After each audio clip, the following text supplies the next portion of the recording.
the name of Allah, the Beneficent, the Merciful, to whom all praise is due, whom we forever thank for giving us the Honorable Elijah Muhammad as our leader, teacher, and guide.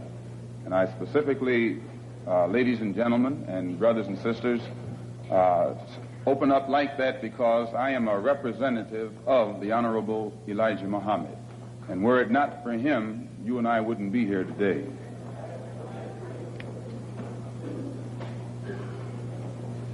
In order for you and me to devise some kind of method or strategy to offset some of the events or repetition of the events that have taken place here in Los Angeles recently, we have to go to the root. We have to go to the cause. Dealing with the condition itself is not enough. We have to get to the cause of it all, or the root of it all. And it is because of our effort toward getting straight to the root that people oftentimes think we are dealing in hate. But first, I would like to congratulate and give praise to the Negro, so-called Negro leaders and so-called Negro organizations. And excuse me if I say so-called, it's hard for me to just outright say Negro when I know what that word Negro really means.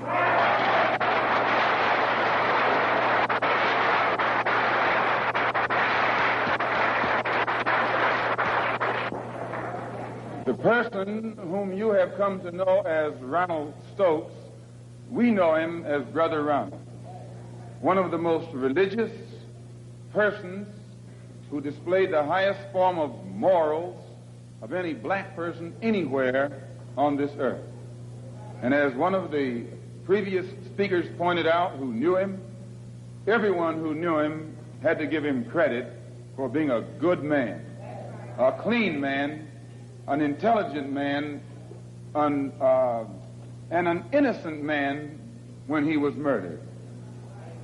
The Negro, so-called Negro organizations and leaders should be given great credit for their failure or refusal to let the white man divide them and use them one against the other during this crisis.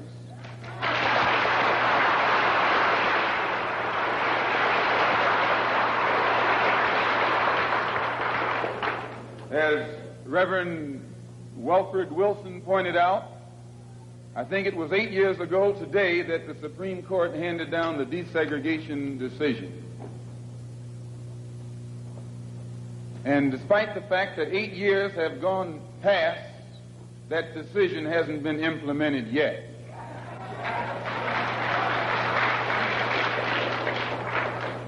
I don't have that much faith. I don't have that much confidence. I don't have that much patience. And I don't have that much ignorance to...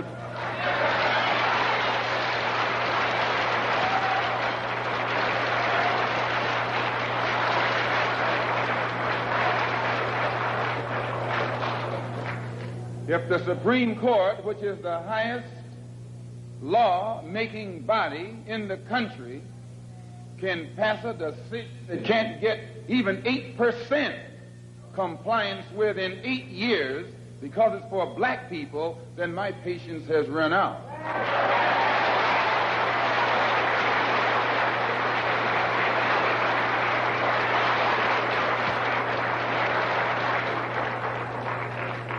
When black people who are being oppressed become impatient, they say that's emotional. Please. When black people who are being deprived of their citizenship, not only of their civil rights, but their human rights, become impatient, become fed up, don't want to wait any longer, then they say that's emotional.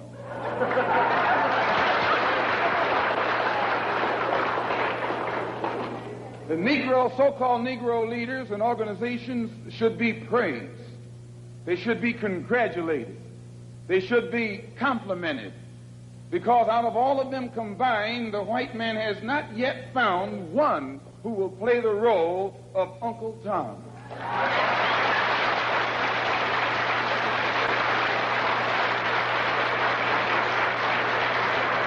But yet he has found no Tom, no puppet, no parrot, who is still dumb enough in 1962 to represent the injustices that he's afflicting against our people. We don't care what your religion is. We don't care what organization you belong to. We don't care how far in school you went or didn't go. We don't care what kind of job you have. We have to give you credit for shocking the white man by not letting him divide you and use you one against the other.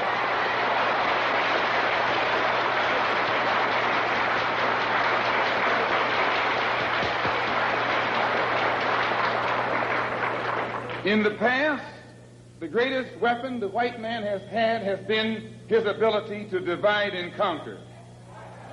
As Jackie Robinson pointed out beautifully on the television last night, 4/5 of the world isn't white. Isn't that what Jackie said?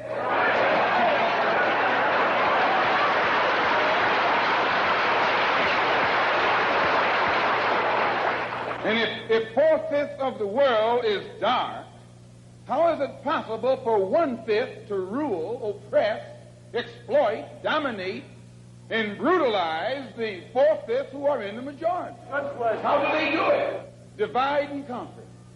If I take my hand and slap you, you don't even feel it. It might sting you because these digits are separated. But all I have to do to put you back in your place is bring those digits together.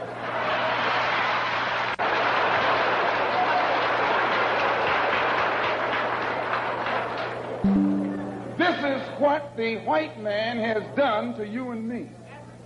He has divided us and used us one against the other.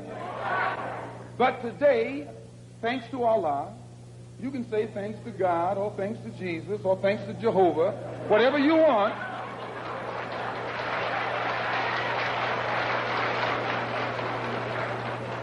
But as a follower of the Honorable Elijah Muhammad, we have been taught to say thanks to Allah. And that's what Jesus said.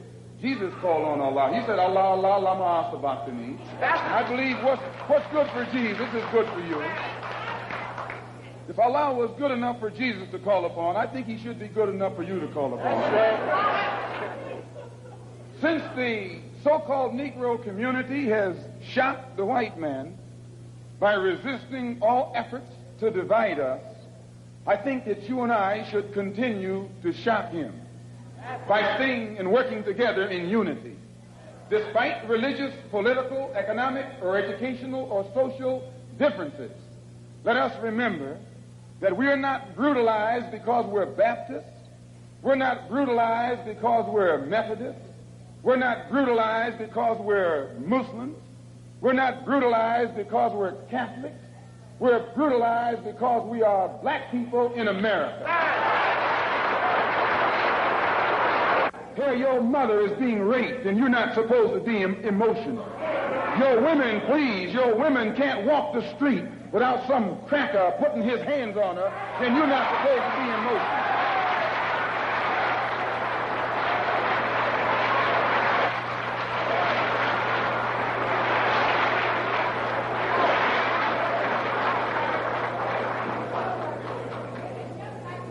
If you say that you're fed up, if you teach the Negro, people don't even know their own name.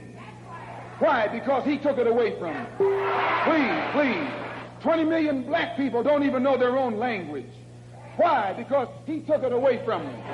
20 million black people who don't even know the history of their ancestors. Why? Because he took it away from them. And if you try and tell them how thoroughly and completely they've been robbed, he says you're teaching hate.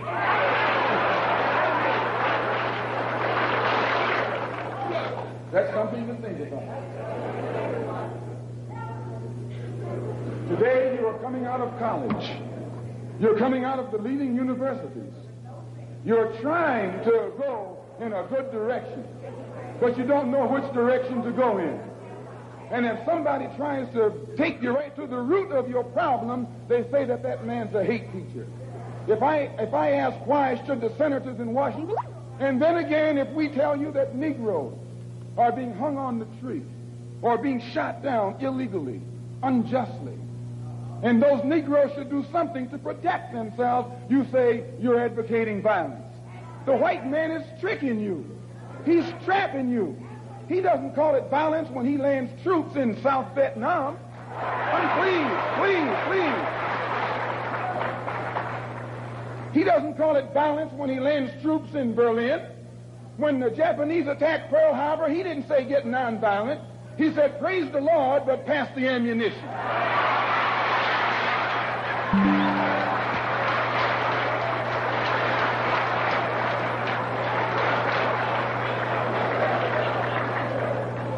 But when someone attacks you, when someone comes at you with a club, when someone comes at you with a rope, when someone comes at you with a gun, despite the fact that you've done nothing, he tells you, suffer peacefully. Pray for those who use you despitefully. Be long-suffering. And how long can you suffer after suffering for 400 years? So I just want to clear up that little point right there, because he says that we play on your emotions. And when you turn on your television tonight, or your radio, or read the newspaper, they're going to tell you in that paper that I was playing on your emotions. Imagine you, a second-class citizen. That's not getting emotional, it's getting intelligent.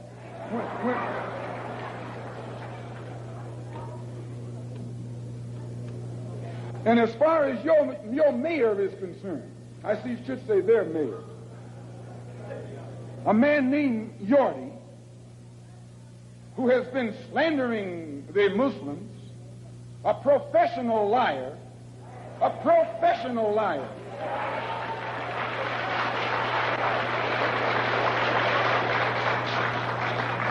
who has mastered the art of using half-truths, put it in the paper that they broke into our religious place of worship and got records that they can use to prove that most of us have criminal records. You can't be a Negro in America and not have a criminal record.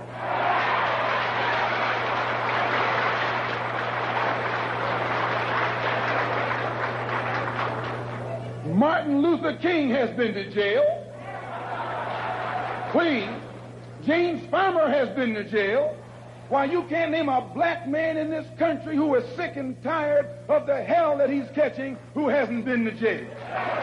Charged him with being seditious. They put Moses in jail. They put Daniel in jail. Why, you haven't got a man of God in the Bible that wasn't put to jail when they started speaking out against exploitation and oppression.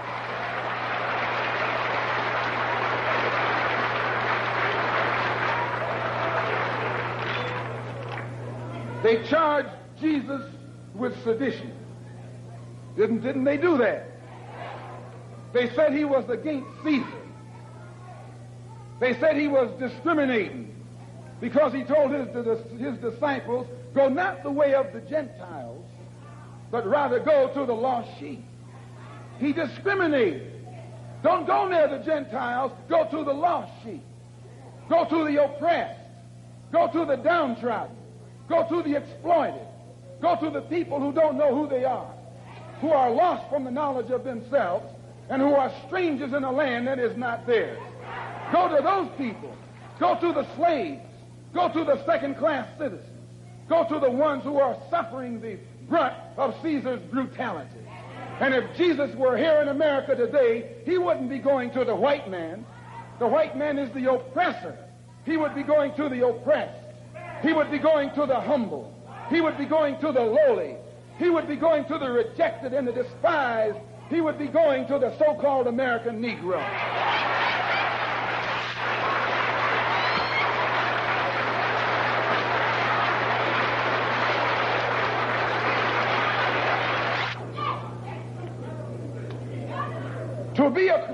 To have once been a criminal is no disgrace. To remain a criminal is the disgrace. I formerly was a criminal. I formerly was in prison. I'm not ashamed of that. You never can use that over my head. And that he's using the wrong stick. I don't feel that stick.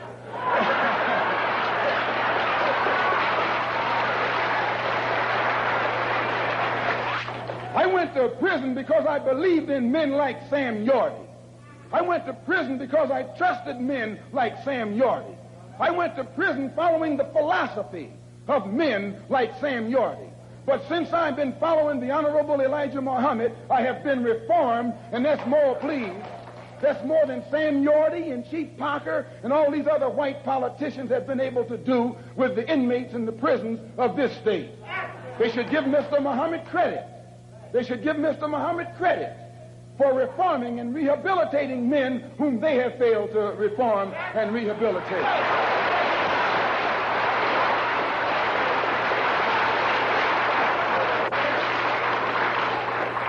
Mayor Yorty referred to some press report that Mr. Muhammad had once been found guilty of contributing to the delinquency of a minor. He failed to explain purposely that in 1934, the Honorable Elijah Muhammad refused to send his children to the white schools in Detroit, Michigan that were teaching you about little black Sambo. That's the minor that he contributed to the delinquency of. You see, this vicious, fork-tongued white man has been able to take lies and make you turn against those who want to help you and make others turn against you. This is the contributing to the delinquency of a minor that this mayor, or man who calls himself mayor, is talking about. In the same article, he said that the Muslims are the same people who rioted in the United Nations. Someone should pull his coat and let him know that at the present moment, there are $6 million worth of suits leveled against two of New York's leading newspapers for making the mistake of charging the Muslims as being involved in those United Nations riots. We were not involved. And if this fork-tongued man who calls himself your mayor had taken the time to find that out, he wouldn't be walking into the trap that he's letting his ignorance lead him into.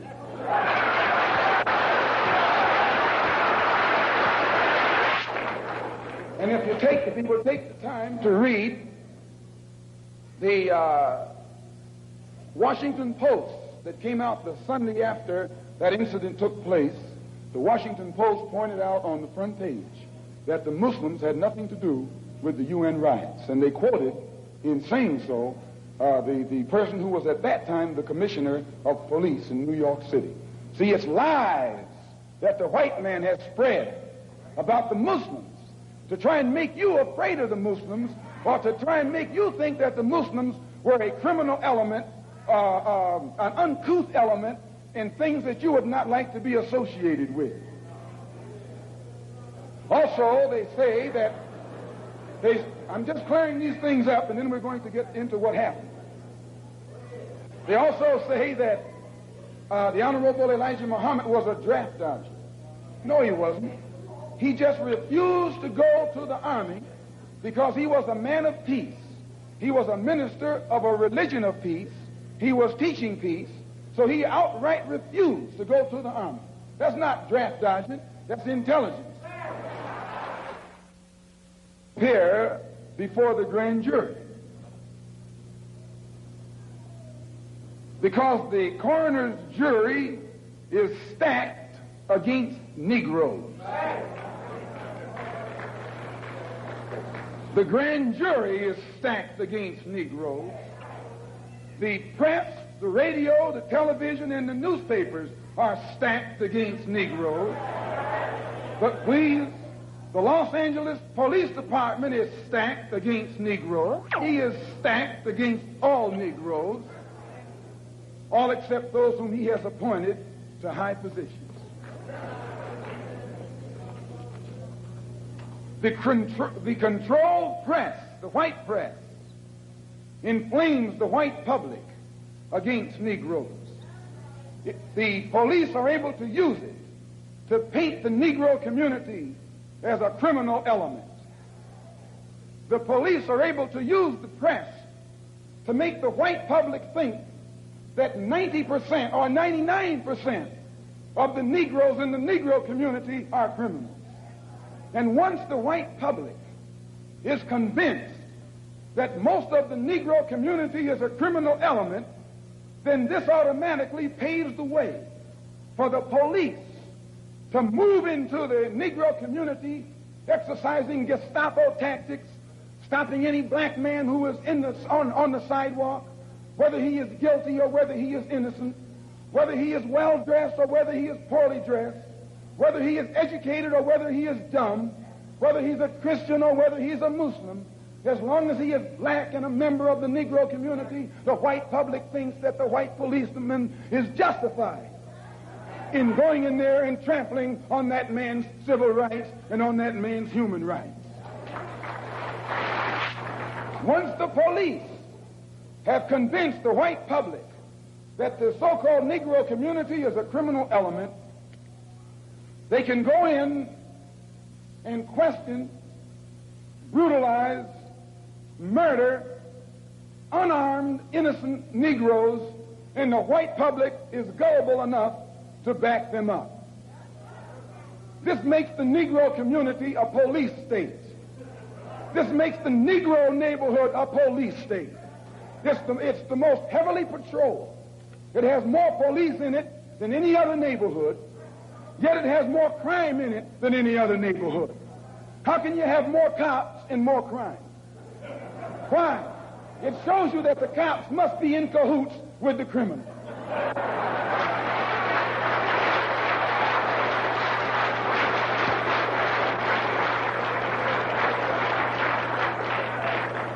The texture of the hair that God pleased, that God gave them, so much that they'll put lye on it.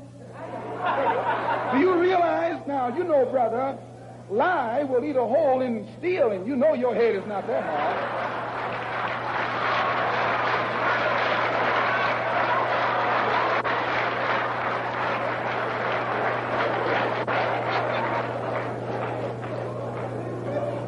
Who taught you, please, who taught you to hate the texture of your hair?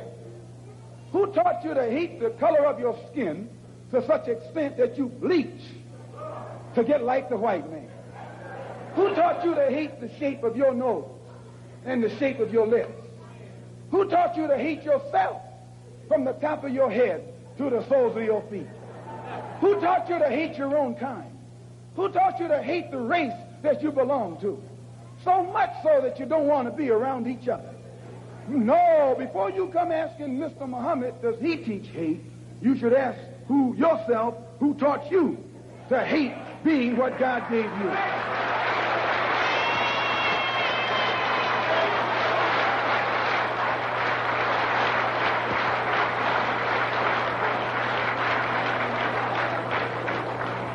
We teach you to love the hair that God gave you.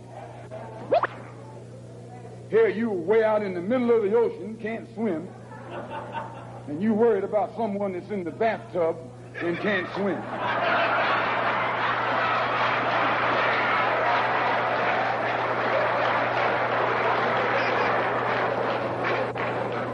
We don't steal, we don't gamble, we don't lie, and we don't cheat. And that also deprives the government of revenue, because you can't get into a whiskey bottle without getting past the government seal. You can't open a deck of cards without getting past the government seal. Here's a white man makes the whiskey and then puts you in jail for getting drunk.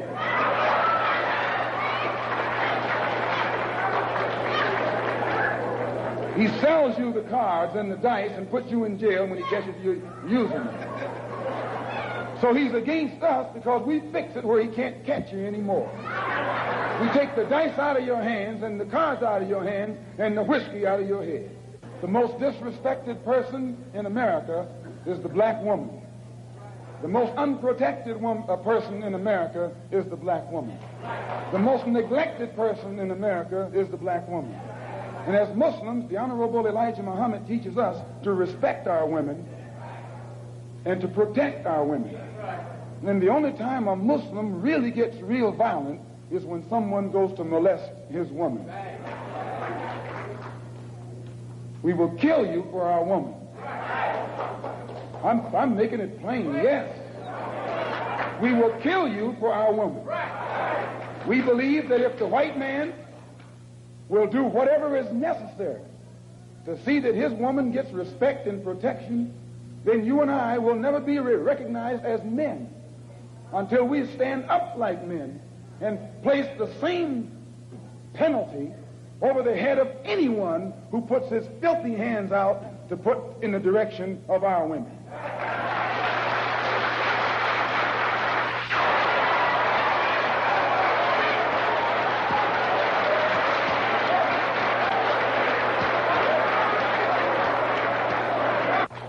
We respect them, but we want them to respect us. We think that the law should respect the Negro community. The law should protect the Negro community. The law should approach the Negro community with intelligence if it expects the Negro community to react intelligently. So the Honorable Elijah Muhammad teaches us to always avoid anything that smacks of disrespect for the law. And if the police department tells the truth, they will have to admit that they have never had any experiences with Muslims that have ever been anything other than honorable unless they themselves come at us in a dishonorable way. It has no case against the Muslims. It has no case against these brothers whom they shot down. And because it has no case, it's trying to create a case. It's trying to manufacture a case. And therefore they set up a grand jury hearing of the case so that they could hear it behind closed doors, and after hearing what we have to say, then build their particular strategy or defense against the actions that they committed on that April the 27th. So at the advice of our attorneys, we purposely, the victims, those who have been indicted, or rather those who have been arrested and are out on bond, have purposely refrained and refused from making any statement whatsoever until after the case appears in court. And when you hear their story, it will be in a public trial. We have already had experience with these private hearings behind closed doors. Anything that the white man has to do to the Muslim, he has to do it in the open. He has to do it in public, or he has to put every single one of us behind bars for the rest of our lives.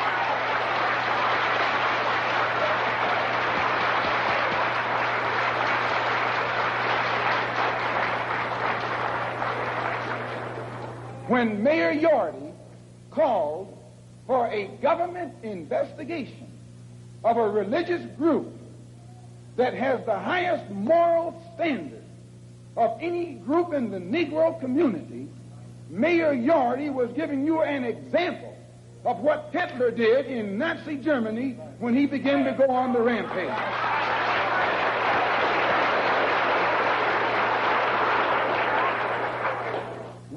We have confidence that the white public and the black public, if they hear our case, if they hear and have access to the investigation, will never be fooled by this phony setup that's stacked from the top all the way down. And if you doubt it, when you leave home tonight, when you go home tonight, look for the press. I'd like at this time to call forth these brothers who were arrested. The brothers who were arrested. Come up here behind these chairs, please.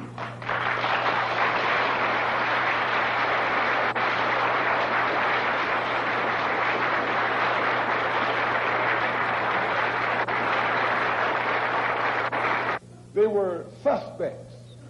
This wouldn't happen in a white neighborhood. White man can walk down the street with packages on his head, packages under his arm, and packages everywhere else, and won't anybody question his right to carry those packages. But a Negro is suspect because the press makes you suspect. Yes, the white press makes Negro suspect. What do you got? All the information you need, officer. And the officer made one stay at the rear of the car and the other go to the front of the car.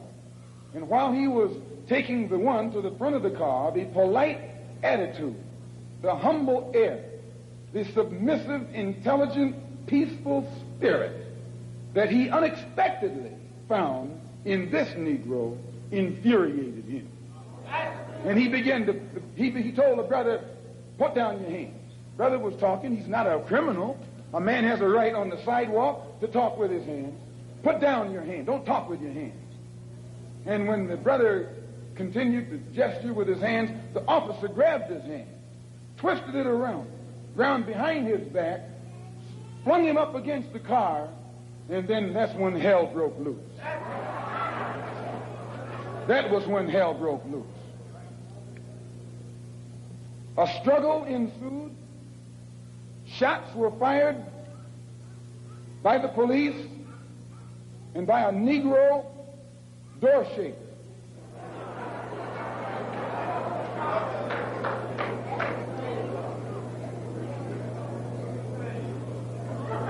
An alarm went out.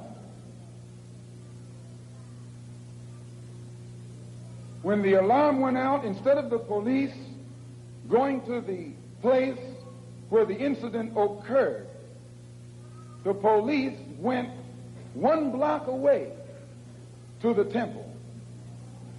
When they arrived there, they got out of their cars with their guns smoking. You would have thought it was Wyatt, what his name? Wyatt Earp. I'm telling you, they came out of those cars, and we have enough witnesses to hang them with their guns smoking. Chief Parker knows this, Mayor Yorty knows this, and every police official in the city knows that. They didn't fire no warning shots in the air. They fired warning shots point blank at innocent, unarmed, defenseless Negroes. As I say, 2 of the brothers were shot in the back. Another was shot in the shoulder. Another was shot, 2 of them were shot, excuse the expression, through the penis.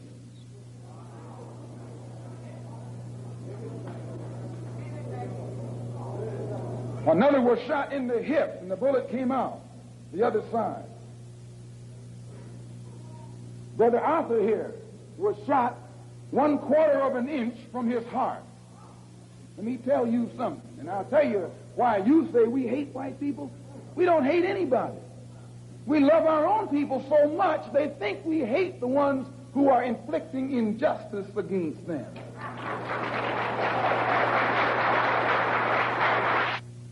And who has been shot, the bullet having passed 1/4 of an inch through his heart. I'm not going to let him talk, which I think you can understand why. You should listen to the conversation of the police officers while it was going on. 2 of the brothers who had been shot were lying hand in hand. The officer said they were chanting a death chant. You read that? They were saying, Allahu Akbar. What does that mean? It means that God is the greatest. It means that God is the greatest.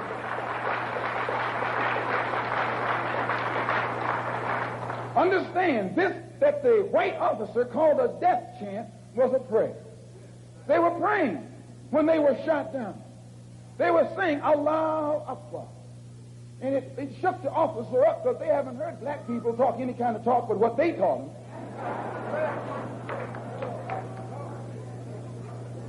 And 2 of the brothers who were shot in the back were telling me that as they lay on the sidewalk, they were holding hands. They held hands with each other, saying Allahu Akbar. And the blood was seeping out of them where the police bullets had torn into their insides. Still they said Allahu Akbar. And the police came and kicked them in the head. Police kicked them in the head, telling them to shut up that noise, while they were laying on the sidewalk in front of our temple. Kicked them in the head. Shut up that noise.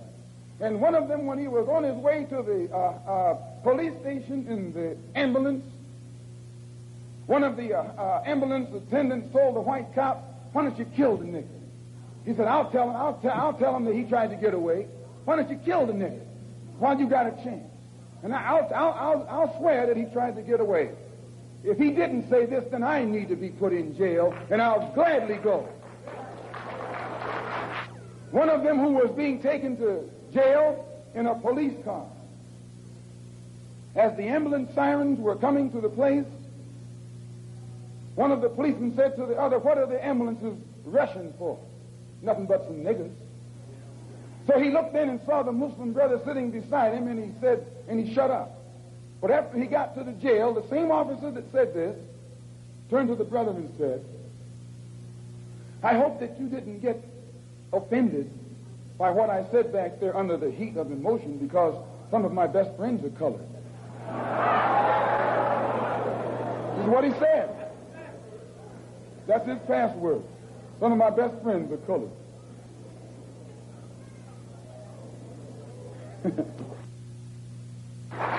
And I, for one, as a Muslim, believe that the white man is intelligent enough.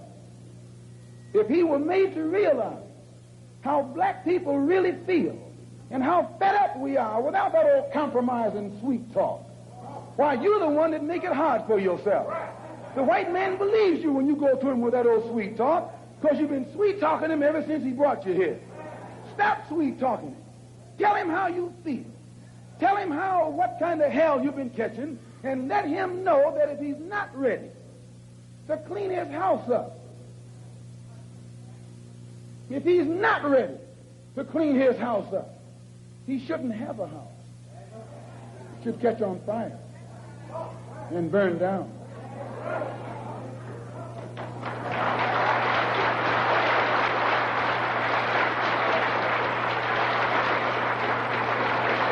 As Muslims, we identify ourselves with the dark world. So we're not any minority. We're a part of the majority, and the white man is the minority.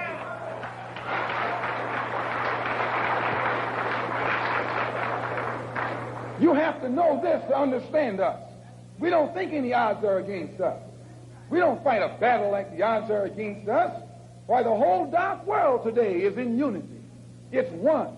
If you don't think so, look at the United Nations. When the dark world votes, they vote as one. They get in the colonialists out of Africa and out of Asia, telling them to get out. They don't have any nuclear weapons, but they got a solid, united voice, and their unity alone is sufficient to drive the oppressor and exploiter of their people out of their own country. You and I need to learn a lesson from that right there.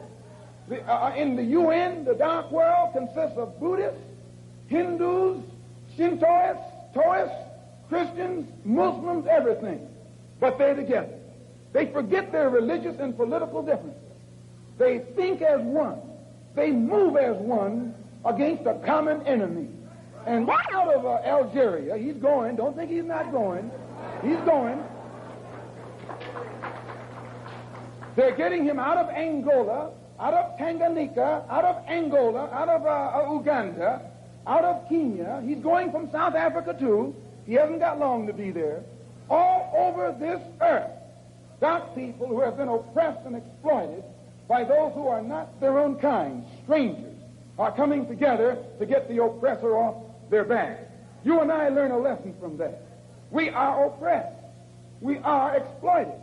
We are downtrodden. We are denied not only civil rights, but even human rights. So the only way we're going to get some of this oppression and exploitation away from us or aside from us is come together against the common enemy.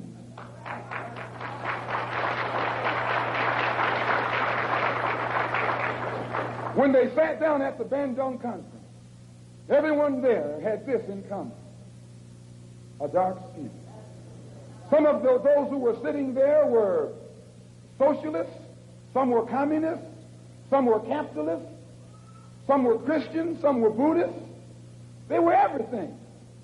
But all of them was dark skin. And they looked at that dark skin and agreed that this is one thing they had in common. Forget that you're a Methodist. Forget that you're a Catholic. Forget that you're a Protestant. Forget that you're a Muslim. Remember that all of us are black and we're catching hell.